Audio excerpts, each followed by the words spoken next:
Britain's labour market is finally heading in the right direction. Jobless numbers have come down sharply since last year, and yet more firms like this one in Farnborough are looking to recruit. We've been doing a lot of interviewing over the past few weeks, and we have found that definitely there are more candidates out there that are available to come to interview than maybe a couple of years ago.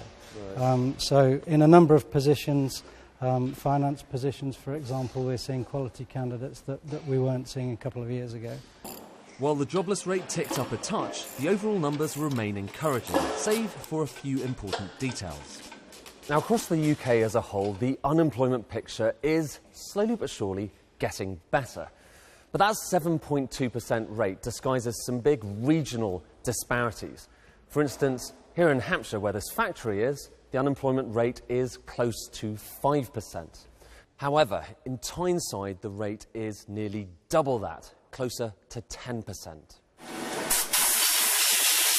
This aerospace manufacturer in South Shields is, like its southern counterpart, also seeing increased demand from overseas.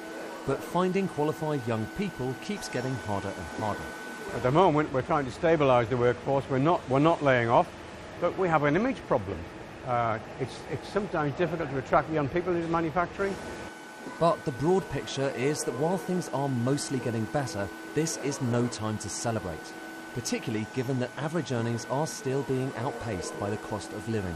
We should remember that real wages, that's wages taking account of changing inflation, have fallen by almost 10% over the last 5 years.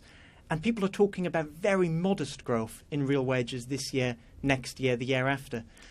The big question is no longer whether Britain's job market is recovering. It's whether one part of the country is fully back to business, while another may be left behind. Ed Conway, Sky News.